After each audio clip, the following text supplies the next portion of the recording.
جو ذات شکم مادر میں بچے کی صورت گری کرتی ہے وہی ذات خیال اور احساس کی صورت گر بھی ہے۔ پیدا فرمانے والے نے چہروں کو تاثیر دینے والا اور دلوں کو تاثیر قبول کرنے والا بنایا ہے۔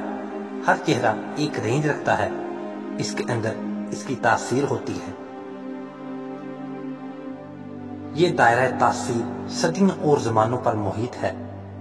یہ خالق کے اپنے کام ہیں کہ وہ دل پیدا فرماتا ہے اور دل پر بھی۔ محبت کوشش اور محنت سے نہیں ملتی، یہ عطا ہے، یہ نصیب ہے، بلکہ بڑے نصیب کی بات ہے۔ زمین کے سفر میں اگر کوئی چیز آسمانی ہے تو وہ محبت ہے۔ محبت کی تعریف مشکل ہے، اس پر کتابیں لکھی گئیں، افسانے رقم ہوئے، اس کی کیفیات کا بیان ہوا، لیکن اس کی جامعہ تعریف نہ ہو سکی کیونکہ واقعہ کچھ اور ہے۔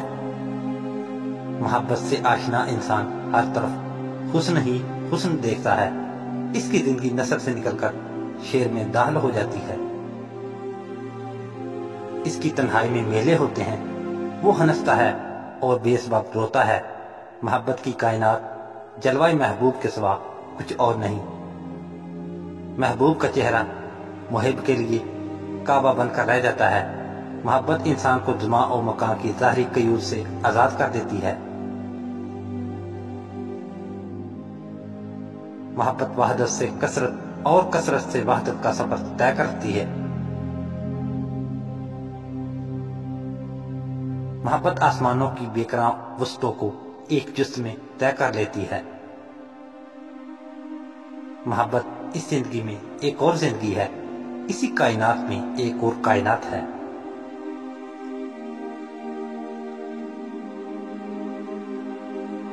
محبت ہو تو انسان کو اپنے ہی وجود میں کائنات کی وسطوں اور رنگینیوں سے آشنائی ہوتی ہے، اسے خوشبوؤں سے تعارف نصیب ہوتا ہے۔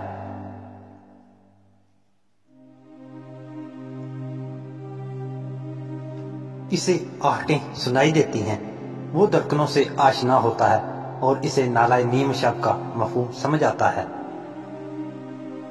محبت کرنے والا اپنی ہستی کے معنی تلاش کرتا ہے، وہ باطنی سفر پر گامزن ہوتا ہے۔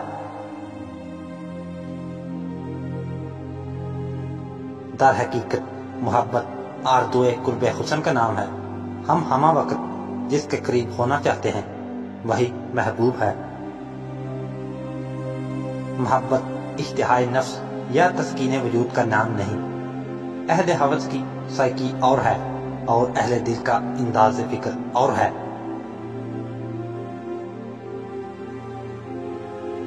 عقیدوں اور نظریات سے محبت نہیں ہو سکتی، محبت انسان سے ہوتی ہے۔ اگر آپ صلی اللہ علیہ وآلہ وسلم سے محبت نہ ہو تو خدا سے محبت یا اسلام سے محبت نہیں ہو سکتی۔ آپ صلی اللہ علیہ وآلہ وسلم کا عشق عشق حقیقی ہی کہلائے گا۔ عشق آل نبی صلی اللہ علیہ وآلہ وسلم عشق حقیقی ہے، ولی کیونکہ مظہر عشق نبی کریم صلی اللہ علیہ وآلہ وسلم ہوتا ہے، پیر کامل کا عشق عشق رسول پاک صلی اللہ علیہ وآلہ وسلم کہلائے گا۔